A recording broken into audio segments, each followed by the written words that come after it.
La crianza no se trata de ti. No se trata de que tú seas el mejor papá o tú seas la mejor mamá. Se trata de que tu hijo tenga todas las herramientas de chico para que cuando crezca pueda ser un ser humano empático, sociable y feliz. Yo me imagino que a las personas que nos escuchan le debe pasar a la señora que está en el mercado, a la señora que está en su tienda, ¿no? O a la mamá que trabaja. ¿Por qué? ¿Y por qué no estás presente? Porque cuando tú eres a un niño malcriado, yo voltearía a decirle, ¿y quién lo cría? No, entonces es una autoagresión a ti mismo. Y yo creo que está mal catalogado como terribles 2 años porque no es terrible poder conocer el mundo de nuevo, porque es una nueva etapa para ellos. ¿Cómo están? Bienvenidos a este podcast El Poder de una Caricia. Hoy vamos a tocar un tema súper interesante. La crianza respetuosa, la crianza afectiva. Yo soy Roberto Somocurcio, soy pediatra, también soy papá, también he pasado por estos temas, me he enfrentado a berrinches, a pataletas, a críticas, etc. Y esto no nos enseñan en la escuela de pediatría. Y tampoco nos enseñan como papás. No nos enseñan a ser papás, no nos dan una guía, el niño no viene con un manual. Y por eso tenemos hoy día como invitada a una mamá, Cassandra Sánchez de la Madrid. Hola, Bienvenida, Roberto, Cassandra. ¿cómo estás? Qué gusto tenerte en este podcast y en verdad para tocar un tema que también te debe haber pasado, como ya lo hemos conversado. No sabes. Bueno, aprovecho en presentarme. Gracias. Yo soy Cassandra Sánchez de la Madrid.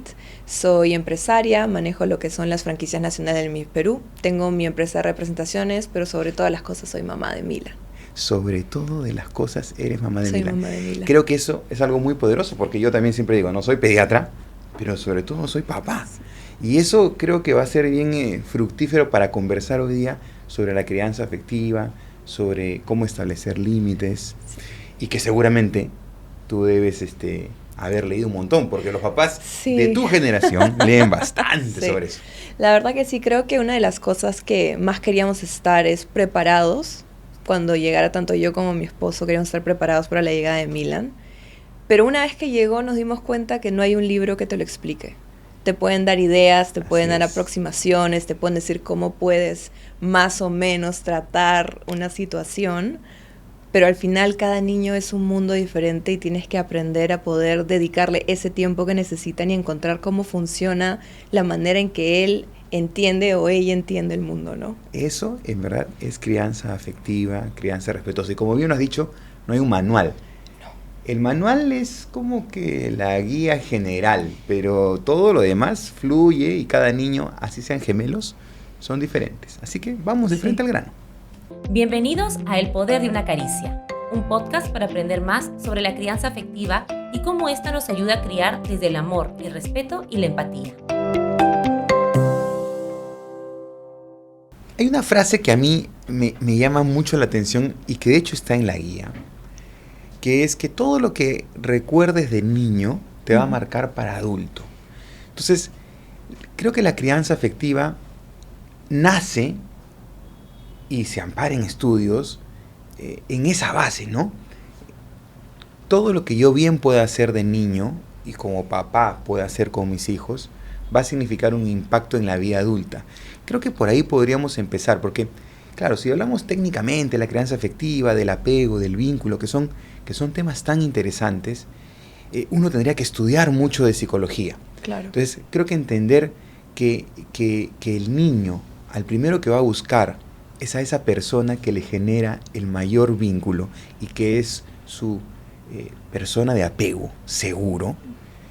Vamos a entender nosotros como padres la importancia que tenemos de cada mensaje verbal, no verbal, que le podemos dar a nuestro hijo o nuestra hija cuando lo criamos. Y también de la sociedad, ¿no? Y yo imagino que a ti, Cassandra, te debe haber pasado todo esto. Y yo quisiera que tú nos cuentes como mamá. Y claro, como mamá y también la experiencia de tu esposo como papá.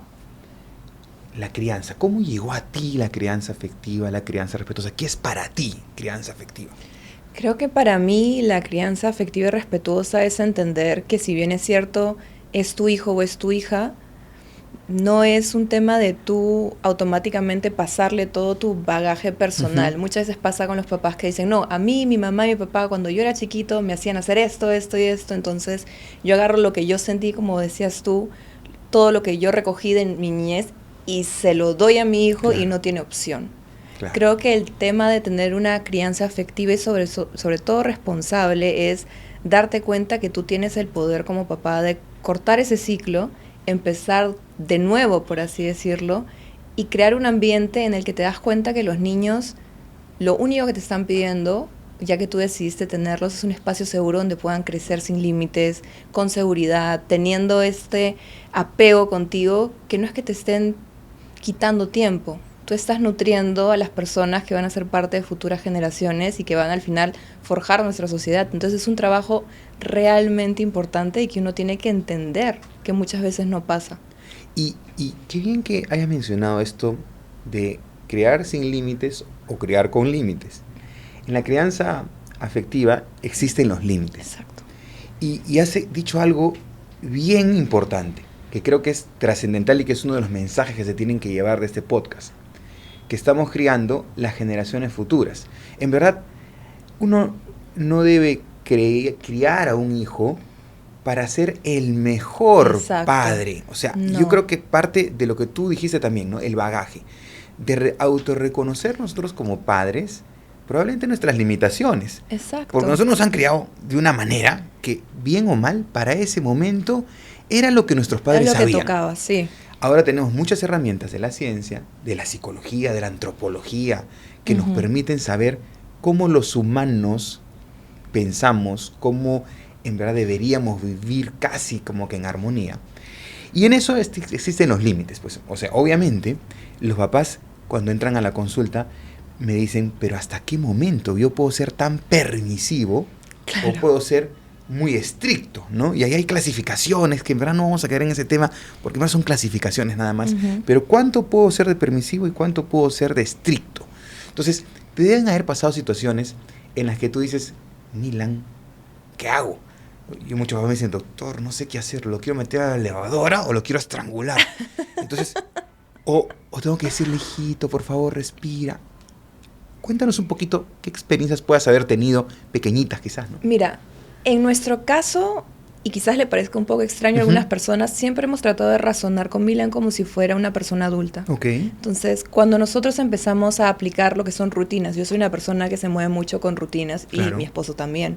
Entonces, lo que hicimos fue aplicar rutinas con él, enseñarle, ok, ya es de noche, te toca dormir, es la hora de comer, cuando comemos así. Y le íbamos explicando, y hoy por hoy puedo decir que si bien es cierto, tenemos momentos en los que Milan, por frustración de no poder decir las cosas correctamente de la forma que a él le gustaría, o que no le salga tan rápido algo como armar los cubitos y que se caigan, ahí sí tenemos momentos en los que se frustra, pero pataletas como tal no tenemos, porque siempre lo hemos tratado como si fuera un igual, más no, tienes que hacer esto y solo dictándole órdenes, ¿no? Y a la hora de explicarle más o menos cómo son las rutinas, ya no hay ese choque de mi mamá no me está dejando hacer lo que yo siento que debería hacer o no me están dejando expresarme como yo debería. Creo que una de las cosas que más nos ha ayudado a nosotros es el tema de, más que poner límites y ser súper permisivo con él o súper estricto, es darnos cuenta que, si bien es cierto son pequeños, sí tienen el poder de entender lo que estamos tratando de enseñarles y nutrir eso, y no que sea un tema de una dictadura donde, exacto, no se trata de ti. Tienes que hacer como papás, lo que hace mamá. Exacto, como papás no se trata de ti. La crianza no se trata de ti. No se trata de que tú seas el mejor papá o tú seas la mejor mamá. Se trata de que tu hijo tenga todas las herramientas de chico para que cuando crezca pueda ser un ser humano empático, sociable y feliz. Y esa es la definición de empatía. Porque empatía es ponerse en los pies del otro y sentir lo que pueda sentir la otra persona. Y quizás la base del límite parte de la empatía y de algo que ustedes han hecho creando rutinas, que es la disponibilidad, ¿no? Yo escuchaba, y creo que esto va a servir de preámbulo para las partes siguientes que vamos a tocar, una historia muy interesante, alguna vez en alguna charla, no recuerdo cuándo, pero tienes un accidente en tu carro, se te nubla la vista, sales del carro atolondrado, empiezas a escuchar sonidos, te miras, sabes que estás completo, que no te falta nada, que no te has muerto. Y lo primero que vas a agarrar es tu teléfono y a la primera persona que llames es la persona con la que has generado el mayor vínculo en ese momento. Ujú. Cuando a un niño le pasa algo, a la primera persona que va a llamar, sea su papá, su mamá, su abuelita, etcétera, es esa persona con la que ha generado mayor vínculo. Y eso es disponibilidad, o sea, esa persona tiene que estar disponible para resolver el problema o la necesidad insatisfecha que tiene ese niño. Porque si bien es cierto, tú has dicho que a Milan no les ha tocado pataletas como tales, a muchas de las personas que nos van a escuchar sí les toca las pataletas, sí les toca todo el día, ¿no? Entonces, ¿qué hacer? Lo primero es estar disponible. Exacto. ¿No? Lo segundo es pensar como niño y no como adulto. Y no pensar a través de tus emociones, porque lo primero que uno piensa como papá es, ay, la pataleta, ¿qué van a decir? Lo están escuchando. Empiezas a mirar alrededor. Sí. ¿Quién te está mirando? Y no se trata de eso, se trata de que tu hijo está teniendo un momento en el que no sabe cómo comunicar qué le está pasando. No tiene herramientas.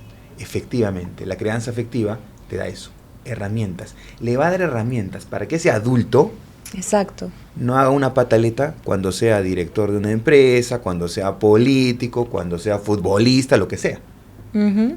Entonces, creo que el límite es algo que tiene que existir, que tiene que ser empático, respetuoso, pero que tiene que partir más de que entender al niño, que es básico, primero hacer una autoconciencia de nosotros. ¿Sabemos manejar? ¿Tenemos las herramientas emocionales para manejar el límite? No. Entonces tengo que tenerlas. ¿Y cómo se hace? Aprendiendo, estudiando, escuchando podcasts, etcétera, ¿no? Yo creo que esa es la base del límite. Sí, y sobre todo darnos cuenta, y tú me vas a corregir si no tengo la información actualizada, pero los niños entienden todo literal en los primeros años de vida. Entonces, si tú eres una persona que constantemente le está diciendo a tu hijo, no, tú no puedes porque eres así, tú no puedes porque eres muy pequeño, o eres muy tal, o eres muy cual, o le dices, no, si haces esto el monstruo va a venir, o sea, siempre son esa especie de amenazas, pero no son amenazas porque a ti te lo hicieron de niño, entonces ya lo normalizaste, pero esos miedos que tú le creas, esos límites que tú le pones, no son palabras. Al final tu hijo se lleva eso consigo cuando es adulto, y eso puede subconscientemente limitarlo para más cosas que haga. No sé si estás de acuerdo conmigo. No estoy de acuerdo, la ciencia está de acuerdo contigo. Esa palabra malcriar, que yo la tengo estigmatizada. Para mí, esa palabra no debería ni existir, porque cuando tú le dices a un niño malcriado, yo voltearía a decirle, ¿y quién lo cría? Claro. No, entonces es una autoagresión a ti mismo.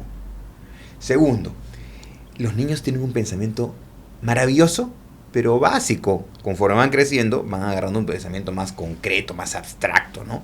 Entonces el niño no es un manipulador. El niño no piensa, voy a hacer esto para que a mi madre sufra y le duela la cabeza. No hace eso. No. El niño lo único que hace es, no sé cómo hacer para que me compren mi chupetín. Entonces, como no tengo herramientas, lloro, grito, pego, escupo, muerdo.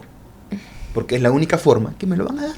Claro. Entonces, si al final al niño no le entendemos su pataleta como una necesidad insatisfecha no cubierta, y el adulto es incapaz de tener las herramientas para manejarlo, perdemos y no caemos en límites, sino caemos en órdenes. En castrar la emoción del niño, en no darle herramientas. No, te he dicho que no, porque esto no. Pero ¿por qué no? Entonces, creo que eso es algo muy importante en los límites, y en verdad, qué bueno que lo hayamos tocado, porque creo que le va a servir a muchos papás. Sí, yo creo que el hecho de poner límites, cuando tú lo escuchas, dices, sí, yo a mi hijo le hago esto, pero también nos olvidamos de los límites que le pones a los de afuera acerca de tu crianza. Uh-huh. A mí, por ejemplo, al ser, entre comillas, un personaje público, porque tengo una plataforma en redes sociales y mi esposo sí es más conocido. No, y además estás en un evento. Claro, sí nos toca constantemente en redes sociales personas que al ver una foto ya cuestionan automáticamente toda tu escriben. crianza. No, y te dan todo por escrito, empiezan en un mensaje en la foto, articulando cuál es su problema, y luego pasan a interno y ya te escriben el párrafo, y tú te quedas pensando y dices, pero ha visto una foto de un segundo de algo que ha visto. A nosotros nos pasa, o nos pasaba con el pelo de mi hijo, por ejemplo. A nosotros nos encanta que Milan tenga el pelo largo. Y en mi familia y a Milan le encanta. Muy normal. Milan ama su pelo. Perfecto. O sea, se mira al espejo y juega con su pelo y lo ama. Entonces, la cantidad de personas y mensajes, no bajaban de 100 comentarios diarios diciéndonos corten el pelo, lo van a confundir. Y yo miraba a mi esposo y le decía, mira todo lo que está pasando solo por el tema del pelo. No está bajo en alimentación, no tiene un problema de que no le guste ir al nido, es un niño feliz, pero siempre va a haber alguien, que es a lo que voy, que no esté de acuerdo en la forma en la que tú decidas criar a tu hijo. Y eso no está mal. No está mal que tú no vayas con la corriente y decidas no seguir todos los discursos que escuchas con respecto a la maternidad, con respecto a la paternidad. Creo que, como empezamos al inicio, no hay un libro que te diga cómo es ser papá. No. Y de hecho no hay un manual. Los niños no vienen con manual. Si vinieran con manual sería pues facilísimo, ¿no? Sí. Mueve la ceja. No, serían robots. Mueve la ceja y ya sabes qué le pasa, ¿no es cierto?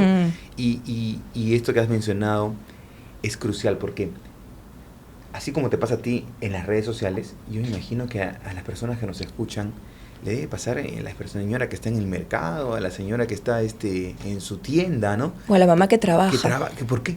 ¿Y por qué no estás presente? Entonces torturan sistemáticamente a una madre que viene agobiada por una presión económica, social, de tener que trabajar y dejar a su hijo, y encima le cuestionan su forma de criar. Claro. Yo creo que lo más importante es que como mamá, como papá, uno tiene que empoderarse. La palabra es empoderarse. Y la única forma de empoderarse no es envalentonarse, sino es tener información, recopilar información de buenas fuentes, llevar cursos, tener herramientas. Primero, vuelvo a lo mismo, y no sé por qué, pero para autorreconocer nuestras falencias, ¿no? Sí, empieza por uno. A ti no te afectó ese comentario porque tú sabes lo que estás haciendo, porque tú reconociste qué puedo yo cortar de la crianza que me dieron mis padres o imitar. O imitar, claro. Y qué puedo obtener yo de lo que dice la ciencia para bien criar a Milan, ¿no? Y creo que eso es lo más importante que nos puede ayudar para tener límites y no tener estos comentarios tan agresivos de la gente, ¿no? La crianza afectiva, los límites, yo creo que se basan en 4 pilares importantes. Primero, yo lo sé más o menos como que estructurado de lo que he revisado de siempre este tema. Base y refugio, ¿no? Los 2 primeros. Nosotros los papás terminamos siendo la base de todo lo que se va a hacer en la casa, de todo cómo se va a bien criar, y el refugio de nuestros hijos.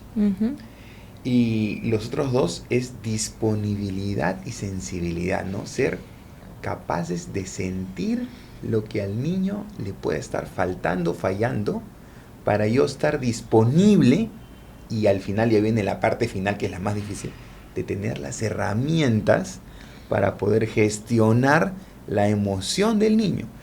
Eso es al final en grandes rasgos la crianza afectiva, el establecer límites, el poder tener una forma de criar propia, como tú bien has dicho, de cada familia. Y yo creo que ahí podemos lograr concatenar esta base, siempre basados en el respeto. Y claro, como ya hemos dicho, ¿no? El respeto es, no le digas porque se puede molestar.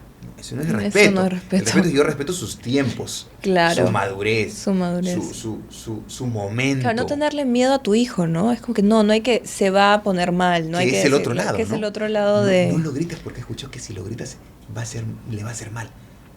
Uno no tiene que gritar no por ese miedo. Uno no tiene que gritar porque hay mejores herramientas que gritar. Exacto. Para eso. Y probablemente habrá momentos en que sí tienes que gritar. O sea, yo le digo a los papás, o sea, los no tienes que reservarlos para ciertos momentos. O sea, no puedes estar diciendo, no saltes, no grites, no hables, no comas así.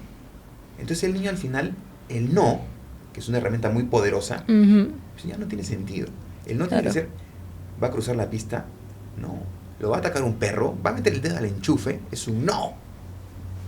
Para eso sirve el no. Exacto. Pero no para estar no. Y eso es empatía, es respeto, ¿no? Yo creo que esos son los pilares de la crianza afectiva, de la disciplina positiva, de la crianza respetuosa, como querramos. Y yo te voy a preguntar algo, a ver, a ti qué te ha pasado, porque todos los papás creen que como el niño viene con manual, y si no viene con manual, creen que los pediatras tenemos el manual, o los psicólogos también, supongo, y vienen, ya Roberto, va a tener 2 años. ¿Cómo me preparo para los 2 años? A ti te deben haber dicho, ¿no? Los terribles 2 años, ¿no? Sí. A ver, tú dime primero lo que tú piensas, yo luego te voy a decir lo que yo les respondo. Bueno, Milan cumplió 2 años en noviembre. Ok. Ya 6 meses antes todo el mundo nos decía, prepárate, vienen los No 2 saben lo que años, se viene. son los terribles 2 años. Y honestamente no tienen nada de terrible, salvo que tu hijo está tratando de una manera más activa de entender el mundo. El primer año están más interesados en cómo se mueven, Así es. los colores, los juegos, todo lo que es el tema de desarrollo. Pero los 2 ya son libres de moverse, Ajá. de explorar, de correr, de tener conciencia para dónde van. Y yo creo que está mal catalogado como terribles 2 años porque no es terrible poder conocer el mundo de nuevo, porque es una nueva etapa para ellos. Y creo que el seguir con esta idea de que los 2 años son terribles hace que todos los papás entren como ya, ¿cuáles son los límites que vamos a poner? ¿Cómo vamos a manejarlo? Ya muestra algún sentimiento de querer explorar el mundo y automáticamente no, siéntate, no corras, no grites, no hagas. Y yo creo que ahí lo que tenemos que entender es que los niños y las niñas lo único que están tratando de hacer es entender por qué si ya se pueden mover, no pueden hacerlo libremente. Si ya saben usar su voz, ¿por qué no pueden hablar? ¿Por qué no pueden gritar? ¿Por qué no tienen libre albedrío a la hora de poder explorar? ¿Y por qué sus papás están encima de ellos diciéndole, limitándolos en cierta forma? Porque Cortándole las alas. a nosotros, como papás, siempre me imagino yo, hablando de papás, que va a prevalecer el hecho de que no les pase nada. Ujú. Pero como tenemos en la cabeza que son terribles, automáticamente vemos algún tipo de impulso de exploración. No, siéntate, no te muevas. Es como que le digas a alguien, a un adulto, ok, quédate sentado ahí mientras yo hago otra cosa, no hagas nada, no le des ningún otro tipo de diversión y solo quédate ahí. No lo puede hacer un adulto, Claro. menos lo va a poder hacer un niño. Entonces nos olvidamos, porque creo yo que, no sé si para algunas cosas tenemos en mente que siguen siendo pequeños, pero para otras cosas olvidamos que son pequeños y que no comprenden el mundo como nosotros. Claro. Claro, un psicólogo español muy reconocido, Álvaro Bilbao, tiene un libro que se llama El cerebro del niño para padres, del niño para padres. Sí, lo he ¿Cómo leído. entender? Se nota que lo has leído. Y claro, los terribles 2. Cuando me preguntan, yo saco muchas citas de ese libro y le digo a los papás, yo cuando mis hijos tenían 2 años, no me di cuenta más que en el cumpleaños de que tenían 2 años, porque tenían 2 años que hacer una fiesta, un cumpleaños, ¿no? De 2 o de los 3, de lo que quieras. Y no existe ese límite de los terribles 2 años. Como bien has explicado, yo creo que ese es más la necesidad o el miedo de como papás de poder invertir mayor tiempo, de estar más activos, porque ya no es el bebé que se carga en brazos, ya no es el bebé que lo tienes que llevar dependiente de ti, abrazadito y cargado, que es más fácil de controlar quizás, Claro. sino es el niño que se mueve, que corre, que quiere tirar la piedra para ver qué pasa cuando cae la piedra, ¿no? Que quiere pisar el agua para ver qué pasa cuando salpica el agua en sus pies, ¿no? Entonces ese niño explorador son los terribles 2 años. Entonces yo les digo, a ver, ¿son terribles? No, son maravillosos 2 Claro. años. Ya quisiera yo volver a tener esa edad y no tener ninguna responsabilidad y estar saltando, jugando, más que irme a dormir a la hora que mi mamá me dice, ¿no? Entonces, qué genial. Y efectivamente, yo creo que más es un tema de nosotros como papás, de la sociedad. Siempre que hay una necesidad, se genera un modelo de negocio. Entonces, hacer cursos de los terribles 2 años debe ser pues una oportunidad de negocio, ¿no? Sí. Entonces, en algo que en verdad no existe. No existe. No, Los no niños existe. no tienen terribles 2 años. No. No tienen ni terribles 2 ni terribles 3. Y las crisis estas de que los 9 meses, de los 8 meses, a veces ni pasan. No, te puedo decir que en nuestra familia no han pasado. Nosotros no hemos tenido eso de los terribles. Probablemente porque no vivías con la lupa buscando. Exacto. Ya, ahora comen 4 onzas más. Entonces ya está en un brote de crecimiento, ¿no?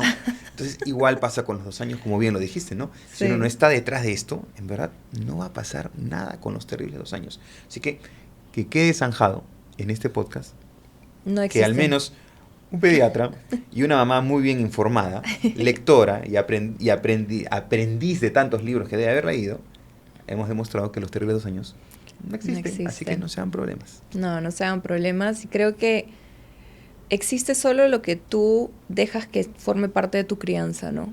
Yo creo que a la hora de decidir cómo vas a criar a tu hijo o a tu hija, tú tienes que tener claro que son un libro en blanco. Ujú. Y el peso emocional que tú le pongas o título que tú le pongas de los terribles o los pesados Así o es. los complicados, ya de por sí no solamente limita a tu hijo, pero ya te condiciona a ti, porque todo lo que venga por parte de él, si empiezas con la palabra terrible, ya tú tienes esta predisposición de, ay, voy a tener que estar detrás de él.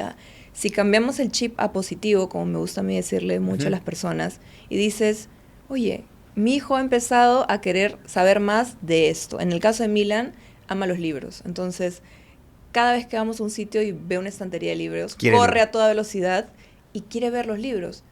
Yo no voy detrás de él diciendo, no corras, no. Claro. Lo dejo ser porque en realidad no está haciendo nada malo. Ajá. Entonces, vivir para entender que tu crianza es tu crianza y si a alguien no le parece que tu hijo vaya corriendo a agarrar los libros, pero a ti te parece una forma en el que no está molestando a nadie, está siendo libre, está siguiendo su esencia y como dices, no le estás cortando las alas para descubrir, déjalo ser. Claro. Dejar ser. Sí. Claro que sí. Y también nos tocará personas que nos escuchen y nos vean diciendo, pucha, pero es que mi hijo no es así.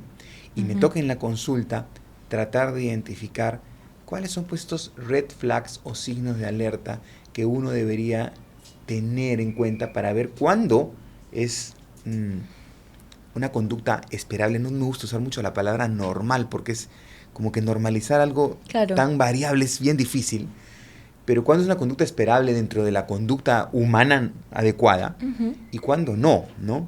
Y casi siempre yo encuentro que los chicos que tienen problemas, que ya los papás no los pueden controlar, que buscan al psicólogo, que en el colegio avisan, que es un signo de alarma, que en el colegio te avisen que algo está pasando. Claro. Son chicos que tienen un problema de integrar sus sentidos, ¿no?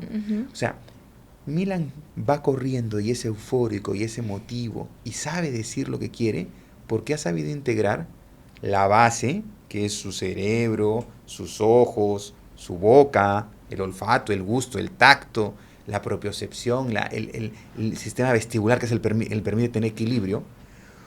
Integrar esos sentidos se llama integración sensorial.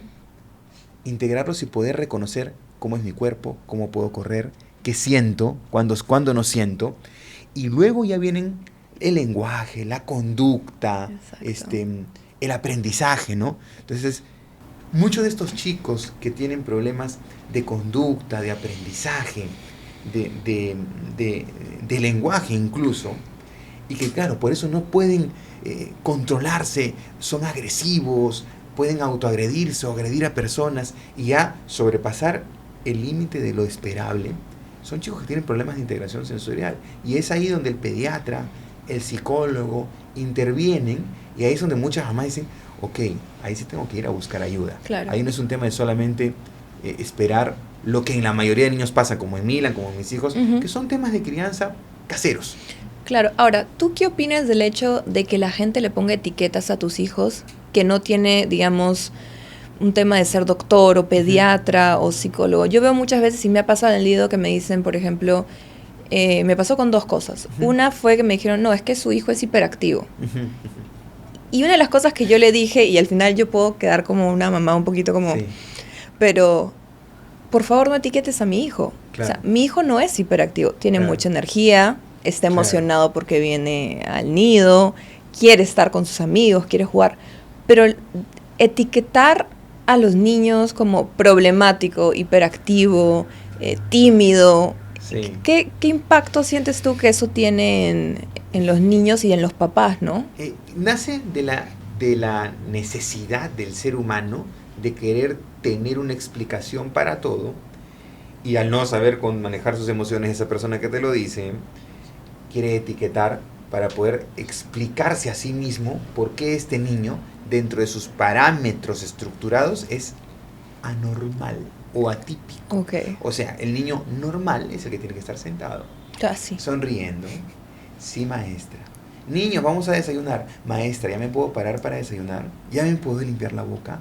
¿No? Ese es probablemente es una exageración, ¿no? Claro. Pero el niño que te mueve el aula, el niño que te distrae a los demás porque hace una broma, ¿Es un niño anormal? No. Hay condiciones médicas, psicológicas, que obviamente requieren una intervención y un diagnóstico, pero eso reservémonos al profesional de la salud. Claro.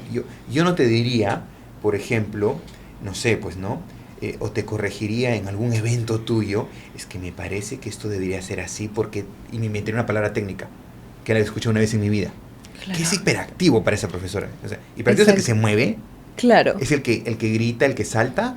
No, hiperactivo es un niño que realmente no tiene la capacidad neurológica, por un tema de neurotransmisores, de poder controlar un montón de impulsos. Exacto. Y que es impulsivo. Y que el mismo niño te dice, es que no sé qué hacer.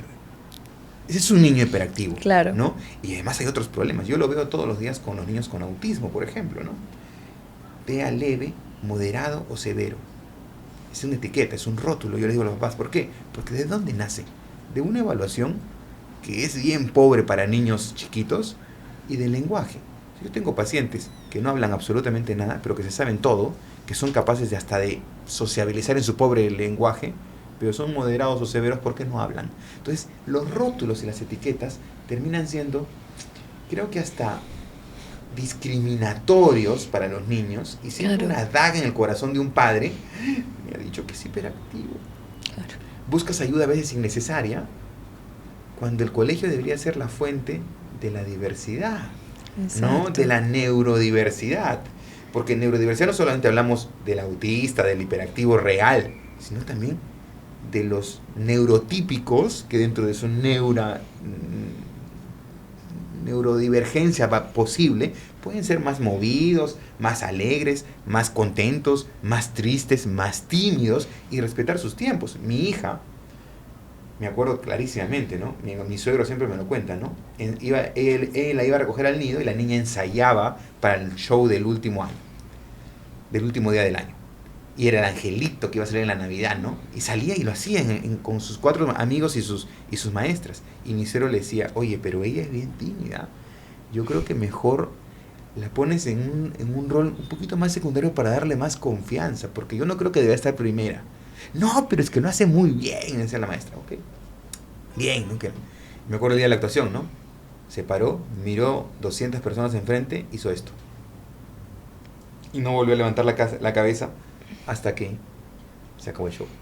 Uh-huh. Entonces, esa timidez, ahora es una chiquita súper desenvuelta, le fascina, juega básquet, la trome, ¿no? Hasta me hace preguntas que a mí me tiemblan en el piso, ¿no?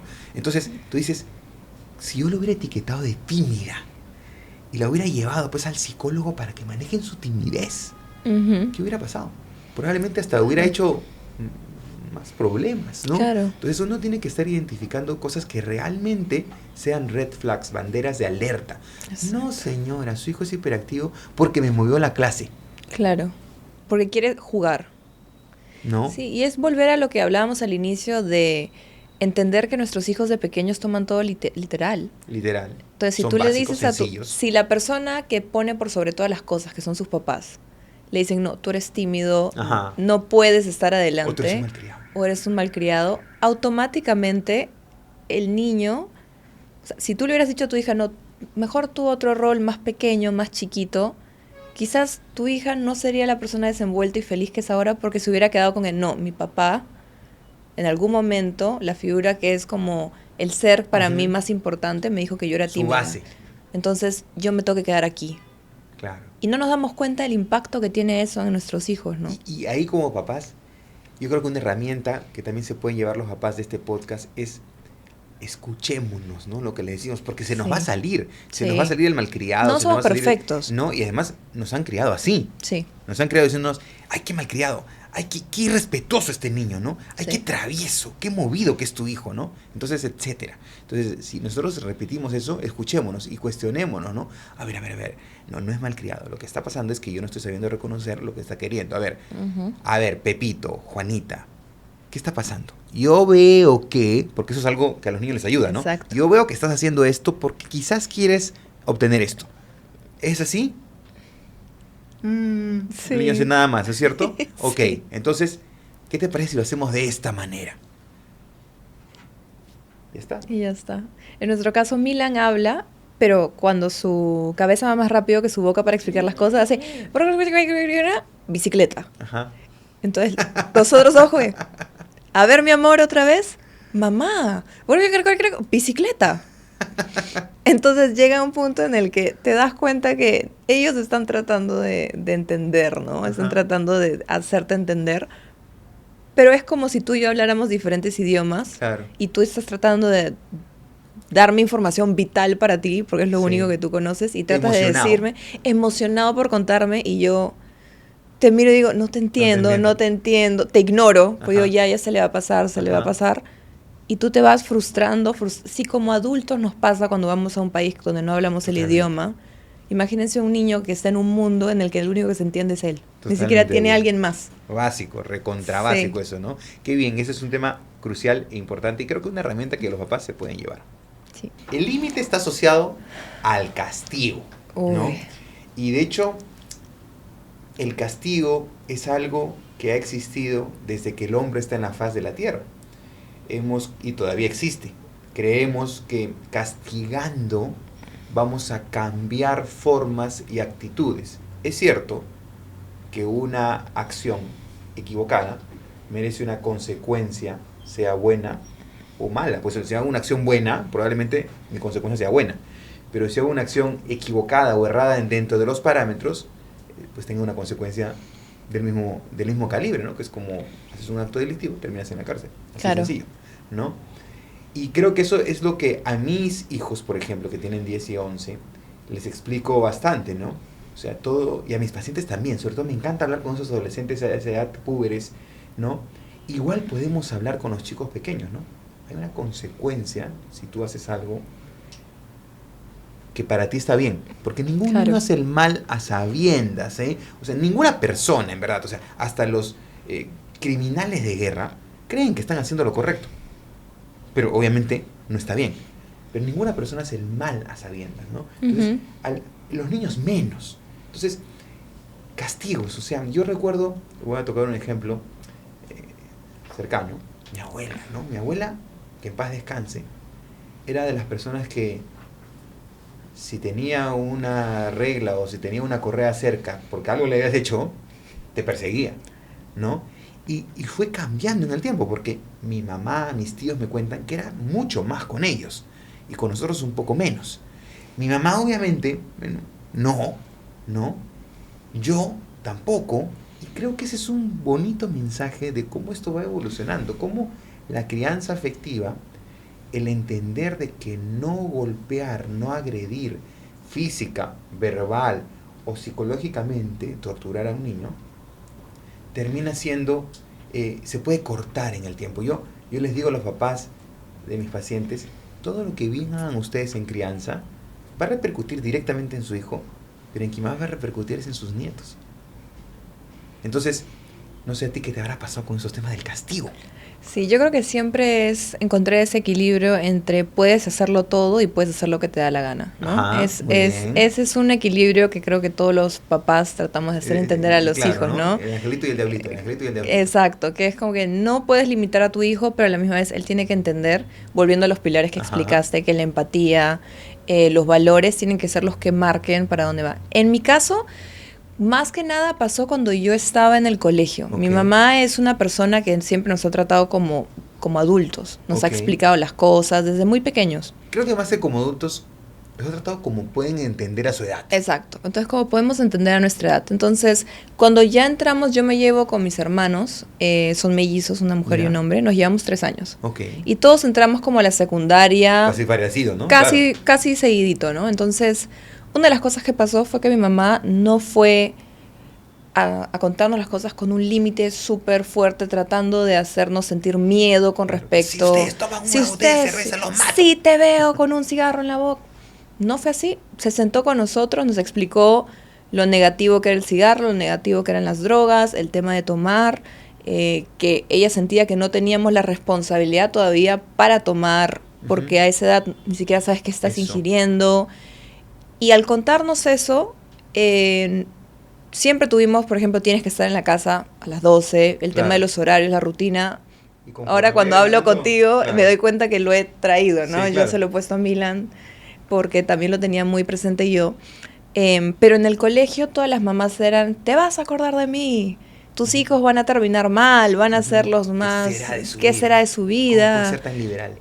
Y hoy por hoy yo veo a las personas de mi promoción y muchas de ellas que sus mamás eran súper castrantes, tenían los límites muy tajantes, No tuvieron buenas no consecuencias. tuvieron buenas consecuencias con su vida. Entonces, creo que a la hora de poner los límites no se trata de asustar a alguien a tal punto que cuando lo haga sienta que no puede tener una red de protección y Una que base. tiene que esconderlo y que básicamente va a perderlo todo por hacer eso, sino ser como esa, contarles qué sucedería si esto pasara.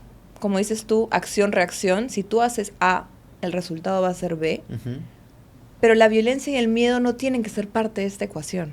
Qué bonito mensaje, porque te mencioné al inicio de esta parte que estamos conversando, que a mí me encantaba hablar con los chicos de 11, 12, 13 en la consulta, ¿no? Y les digo, ok, esta es la edad en la que te vas a exponer al alcohol, te vas a exponer al cigarro, te vas a exponer a las drogas. ¿Qué sabes? Y muchos se quedan así y miran a sus papás, ¿no? Como que nunca lo han tocado, ¿no? Claro. Entonces les digo, a ver, vamos a tocar ese tema. Esto produce esto. Ujú. En alcohol, si algún día decides tomar alcohol, que sea en un lugar seguro, porque si tú tomas, vas a perder el control de tu cuerpo. Si Exacto. pierdes el control de tu cuerpo, tú no sabes. Si tus amigos hacen una cosa, una barrabasada, y terminas en la cárcel. Literal. Porque tú no estabas controlando tu cuerpo, porque lo perdiste. Ok, entonces tiene que ser seguro, etcétera. Y conforme vayas creciendo, vas a ir ganando bonos para poder llegar un poco Exacto. más tarde, etcétera, ¿no? Y con los niños es igual, porque muchas veces nos pasa, y me pasa a mí a veces todavía, no corras porque te vas a caer. A ver. ¿Estás seguro que si corres te vas a caer? Claro, es una premonición. ¿Es cierto? No, o sea, has visto una bola mágica del futuro que se va a caer, que va a romper la mampara, va a caer el vidrio, le va a cortar el cuello y va a morirse. No, entonces, Tal cual. yo creo que lo que podríamos decir al chico es, mira, estás corriendo por un lugar peligroso, podría pasar que algo pase, que esto se caiga, que esto se rompa. ¿Tú qué opinas? Ya, sí, tienes razón. Y se van a correr por otro lado y siguen corriendo. 100%. ¿No? Ahora, si te molesta que corran, mejor te quedas psicólogo tú, porque si te molesta que un Claro. niño corra... O que hagan ruido. Ya tienes un problema, ¿no? 100%, Entonces, sí. ahí yo creo que el castigo, no way, el castigo no entra en esta ecuación. Y de hecho, muchas mamás, papás nos escucharán y nos dirán, pero es que mi mamá me ha criado así. Pues hay que sanar esas heridas, Exacto, en verdad. el ciclo, ¿no? Hay que Hay que sanar cerrar esas ese heridas. ciclo, Hay que sí. cerrar ese capítulo oscuro, porque nuestros papás no lo hicieron porque eran unos malos padres maltratadores y tenían que ir a denunciarlos a la DEMUNA. No. Lo hicieron porque no tenían otras herramientas. La medicina, la psicología no había avanzado tanto como ahora. Entonces yo creo que es importante que nosotros identifiquemos esas falencias o carencias que podamos tener para no repetirlas, ¿no? Para no repetirlas. La letra no entra con sangre. Ese mensaje de que la letra entra con sangre, pues es un mensaje medio inquisidor, Sí. ¿no? O sea, el ser humano, desde que está en la faz de la tierra, ha querido imponer sus ideas castigando, matando, golpeando. Y no podemos hacer eso con nuestros hijos. Nunca termina bien. Nunca termina bien. La historia lo dice, nunca termina bien. Y aparte creo que es una gran oportunidad para las mamás y los papás que nos escuchan a darse la oportunidad de escribir su propia maternidad y paternidad. Su propio no libro. Porque te pasó a ti, lo tiene que vivir tu hijo. Porque estoy segura que a ti no te gustó. Totalmente. Y hoy por hoy tú piensas y dices, no me gustó. Pero es lo único que sé. Pero no te gustó. Y empieza por sanar esa relación con nuestra mamá, con nuestro papá, que si hicieron algo que no creemos que sea correcto, hay que sanarlo, cerrar ese capítulo y, ok, a partir de ahora, esto no va a pasar. Lo escriben, se lo hablan a alguien y se acabó. 100%. ¿No? Eso 100%. es importantísimo. Y bueno, hablemos de ejemplos, ¿no? Porque, de hecho, los papás nos van a escribir hablándonos de ejemplos seguramente, ¿no? Es que a mí me criaron así, es que yo hice esto, ¿no? Puedes tener historias sin fin. Yo podría empezar con las que me cuentan los papás de mis pacientes, ¿no? Hemos hablado de los 2 años, ¿no? Esos ejemplos terribles de que sí, es que se pone así, es que es irritable, ¿no? Etcétera. Pero a veces pasa ejemplos de crianza comunes que tienen que ver mucho con los tabúes que tenemos frente, por ejemplo, a la sexualidad, ¿no? Entonces, en la crianza y la sexualidad van de la mano, porque el niño es explorador. Entonces, el papá viene, Roberto, ¿y por qué se toca tanto el pene? ¿O por qué se toca tanto la vagina? Un niño de 2 o 3 años. Y yo le digo, a ver, escúchame. ¿Y te has dado cuenta cuántas veces se toca la oreja? No. Vamos, desde que estamos en la consulta se toca como 5. Y yo te pregunto por qué se toca tanto la oreja. No, no es cierto. Salvo que le duela, salga pus o tenga fiebre, pensaré que tiene una otitis. Exacto. Pero si no tiene nada, ¿por qué se toca tanto el pene? Simplemente porque es un órgano más para él. Ya nuestro cerebrito de adulto, malicioso a veces, con ideas impuestas, hacen que pensemos, uy, no, se va a tocar el pene, algo está mal. No, claro. Algo le va a pasar, se está autoexplorando nada más. Entonces, tomando en consideración que he usado pañal durante muchísimo tiempo y no sabía que eso existía. ¿No? Para una niña o para un niño. No, el pañal era parte de su cuerpo y ahora claro, ya no está. Y que claro, le digo, a él le causa tanto placer tocarse el pene como rascarse la oreja. Y nadie te dice nada porque te rasca la oreja. Ah, sí, tiene razón, ¿no? Entonces, yo creo que empezar por ahí son temas de crianza, son temas del día a día de los papás, ¿no? Otro, por ejemplo, que siempre me acuerdo, ¿no? Es el típico del nido, ¿no? Pucha, lo que pasa es que quiere todo para él y no quiere prestarle nada a sus amigos. Y la maestra me ha dicho que eso está mal, que ella tiene que aprender a compartir, ¿no? Y el niño tiene 2 años. Entonces yo le digo, a ver, vamos a revisar la guía del neurodesarrollo. Entonces, ¿qué dice acá? Aprende los pronombres mío, tuyo, suyo. ¿Qué dice acá? Entre los 24 y los 36 meses. Si el niño no sabe que es suyo, ni que es tuyo, ni que es mío, solo sabe que es mío, ¿cómo va a compartir? El niño tiene primero que aprender a saber qué es suyo para luego compartir. El niño no aprende a caminar y luego gatear. Correcto. Aprende a gatear y luego caminar, ¿no? Entonces, ahí va el mensaje de la temporalidad, ¿no? De eso que tú mencionabas de tu mamá. ¿Por qué tu mamá los sentó a ustedes a hablarles de ese tema a cierta edad? Probablemente se los ha hablado desde que eran chiquitos. Sí, claro. Probablemente. Pero en un mensaje, para un niño de 3 años, es distinto que para el de 4, que para el de 5, que para el de 10, que para el de 15, que para el de 18. Entonces, igual es en los niños. O sea, la temporalidad del neurodesarrollo. El neurodesarrollo no es un punto, son brechas. El niño aprende a reconocer su cuerpo, aprende a caminar de tal edad a tal edad. Y para eso los pediatras somos especialistas y los psicólogos también. Entonces, para mí esos 2 ejemplos son como que bien interesantes. A ver tú si tengas algún otro que te hayan contado que te haya pasado. Ejemplos. En el sentido de bueno, más que nada son los que leo, ¿no? En redes sociales. La chancla, por ejemplo, ¿no?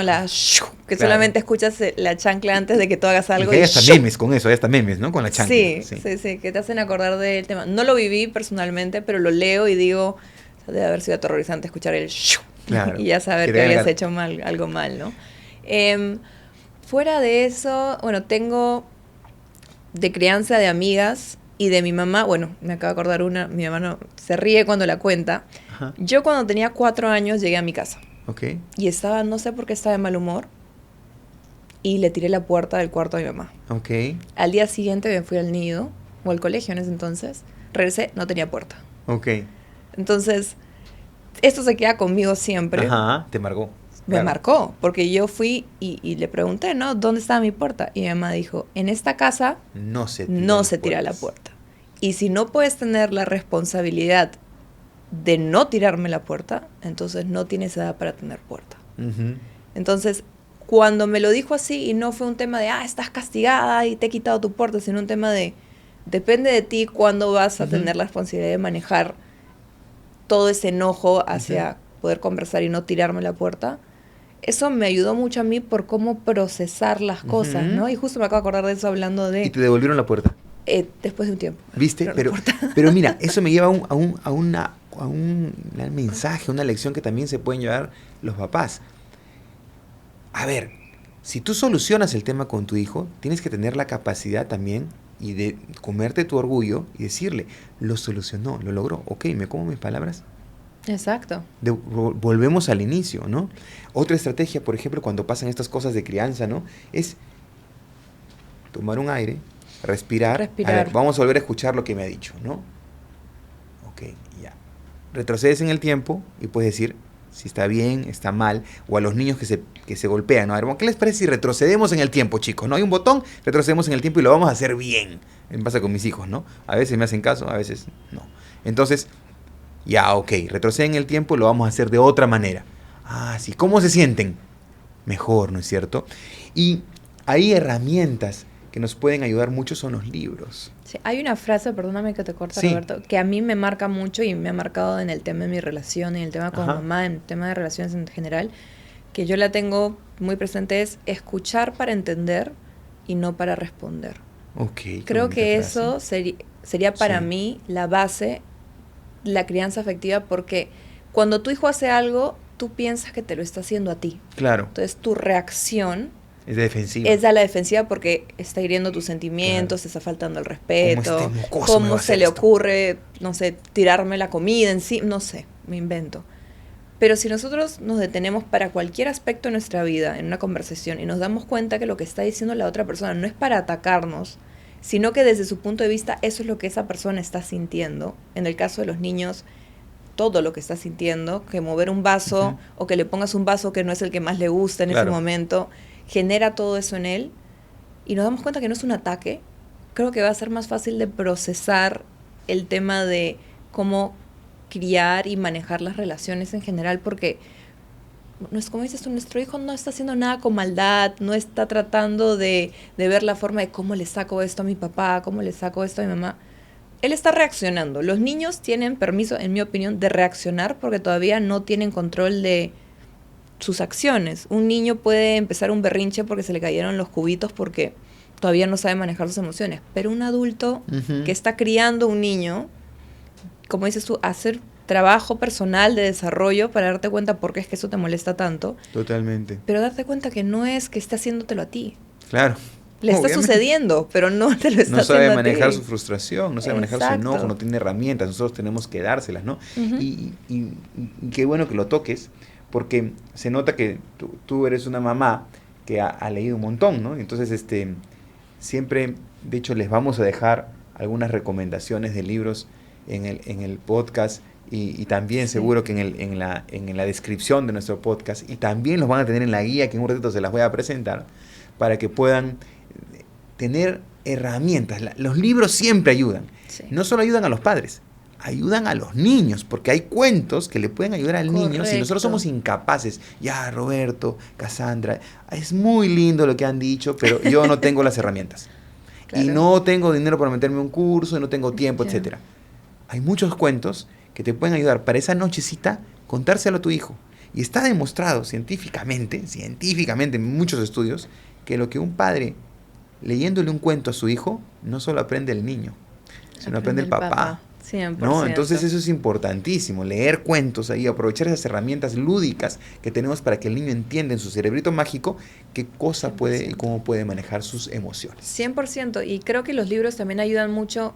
Me pasó a mí con Milan, porque es hijo único, y Ujú. todavía no tenemos planes de tener otro. Ujú. Entonces todo el mundo va a decir, se te va a hacer muy complicado que compartas, se te Ujú. va a hacer muy complicado que duermas solo, que va a ser muy engreído. Y por medio de los libros y los cuentos, es que él ha aprendido esto de compartir, Claro. de cómo los momentos que pasan los muñequitos, él ama el espacio, ahorita estamos en una Ajá. etapa que ama a los astronautas, el Vale. espacio, Qué todo. bonito. Entonces tratamos de, dentro de lo que le gusta a él, buscar los dinosaurios y la mamá a la hora de dormir, Sí. lavarse los dientes, el tema de como cuando tus amigos vienen que tienes que compartir. Y sí ayuda mucho porque creemos que ellos no lo entienden, pero lo entienden más de lo que nosotros pensamos. Y sobre todo que sea algo que tú le lees a tu hijo, fuera de que para mí es inquebrantable la regla que hora de dormir, hora de cuento, y para él también nos dice, mamá, papá, cuento. Ajá. Es lo último con lo que se queda, ¿no? Sí. Un cuento bonito Con eso se va a dormir. se queda con él y se levanta la mañana siguiente feliz, Sí. descansado. Y hasta se acuerda, ¿no? Y hasta se Sí. acuerda. Ese último momento del sueño es bien bonito. Y y eso es criar. Sí. Al final, eso es criar. Eso es criar. No, eso es criar. Es esa semillita que dejas esa noche, ¿no? Para que este niño amanezca feliz y contento, ¿no? Qué bonito, qué bonito. Ese tema es súper importante. Sí. Eso es criar, qué bonito. Eso creo que nos deja de lección. Eso Sí. es criar. hemos hablado de muchos temas. Este tema da para hablar días, semanas, meses probablemente. De hecho, hay libros, hay congresos, hay cursos sobre crianza afectiva, sobre disciplina positiva, etc. Y yo quisiera dejarles como conclusión a las personas que nos oyen, que nos ven, que la crianza, primero, es algo propio, es algo de cada familia. Y que basados en los pilares que son la empatía, el respeto, la disponibilidad de estar presentes, la sensibilidad de poder reconocer lo que le está pasando a nuestros hijos, el ser esa base y esa ancla, y la importancia de todos los pasitos que demos en esta pequeña etapa, porque es bien cortita, es súper corta la etapa esta, va a significar un adulto que sea capaz de poder tener buenas relaciones interpersonales, que sea capaz de amarse a sí mismo, que es quizás lo más importante, de autorreconocer sus sentimientos, sus emociones, y creo que eso va a ser una sociedad diferente. Ya les dije que lo que hagan ahora va a impactar en su hijo inmediatamente, pero más en los nietos y en la sociedad probablemente. Y Cassandra muy bien lo ha dicho. Cassandra, ¿tú qué consejo qué mensaje te llevas? Bueno, creo que una de las cosas más importantes con las que me quedo y que me gustaría compartir es que crianza afectiva también es romper un ciclo, ¿no? Que si bien es cierto, nosotros no pudimos haber tenido la crianza o la niñez que quisimos, eso no necesariamente tiene que marcar la crianza y niñez de tu hijo. Tienes la posibilidad de darte la oportunidad de ser la mamá o el papá que tú quieras y no limitarte por el pasado que estés llevando. Y otra cosa sumamente importante es escuchar para entender y no responder. Eso. Nuestros hijos jamás voluntariamente van a estar tratando de hacernos daño, manipularnos o hacernos sentir mal. Lo que están tratando de hacer es comunicarse y para ellos es una etapa muy confusa, de mucha diferencia a la hora de sentir cosas. Entonces, darnos cuenta que escuchar para entender a nuestros hijos es estar presentes y saber que eso que están sintiendo es válido. Claro. Y que no es un ataque de ninguna manera hacia lo que somos como padres, ¿no? Así es, hacer visible lo invisible. Muchas veces terminamos buscando lo negativo de lo que pasa el día a día. Es más fácil, ¿no? Que es más fácil, pero no nos damos cuenta de todas las cosas que pasan bonitas, y eso es hacer visible lo invisible. ¡Qué bien hiciste esto! Exacto. ¡Qué bacán cómo reaccionaste de esta manera! Oye, qué bien manejaste esta situación. Sí. O qué bien jugaste el partido de fútbol, claro. O qué bacán que hayas ayudado en esto. Eso es importante. O no te salió como tú creíste, pero diste todo. Efectivamente, ¿no? Eso al final es crianza. Y yo quiero agradecer, gracias primero a ti, Cassandra, por estar aquí, y segundo, agradecer a Caricia por esta oportunidad que nos da de poder tocar un tema que muchas veces, si es que no estás en un libro, o si es que no estás metido con el pediatra y el psicólogo, no se toca. Exacto. Y aprovechar de contarles que hay una guía introductoria de crianza afectiva. Esta guía la pueden descargar gratuitamente en la página www.elpoderdeunaCaricia.com. Y les voy a leer un pequeño parrafito de la parte trasera de la guía. El poder de una caricia es más que una guía. Es un viaje hacia el corazón de la crianza afectiva, guiado por la calidez y la sabiduría de Caricia. Y en este he participado yo, pero obviamente es una guía introductoria de cómo nació la crianza afectiva y de qué herramientas básicas podemos tener para primero entender este tema y luego ponerlo en práctica. 100%. No, y agradecer también que se esté, como dices tú, visibilizando el hecho de que criar a tus hijos con amor, con respeto y siendo empáticos a cada proceso en el que viven no es algo negativo, no es algo que uno dice, qué cantidad de tiempo me va a tomar hacer eso, sino que probablemente cuando lean esta guía se den cuenta que ya lo están haciendo. Así es. Que ya están poniendo en práctica muchas cosas que nosotros por el día a día pensamos en negativo, es, no estoy haciendo las cosas bien, no estoy tan pendiente. Y quizás cuando lean esta guía se den cuenta que no es así, que están haciendo exactamente lo que su hijo necesita y que de eso se trata la maternidad y la paternidad, ¿no? Estar atento y visible y disponible para tu hijo. Qué bonito mensaje final, te lo agradezco. Muchas gracias por estar en este podcast. Va a venir un próximo capítulo, así que estén atentos. compártanlo, descárguenselo, compártanselo con sus amigos, con el que no puede escuchar. Esto se puede llevar en el celular, se puede tener descargado, guardado, lo pueden compartir en redes sociales. No se olviden de seguir en las redes sociales de Caricia. Y de hecho eso va a ayudar a que más personas tengan visibilidad de este tema tan crucial para la sociedad y para el mundo. Nos vemos. Esto fue El Poder de una Caricia, un podcast para aprender más sobre la crianza afectiva y cómo ésta nos ayuda a criar desde el amor, el respeto y la empatía.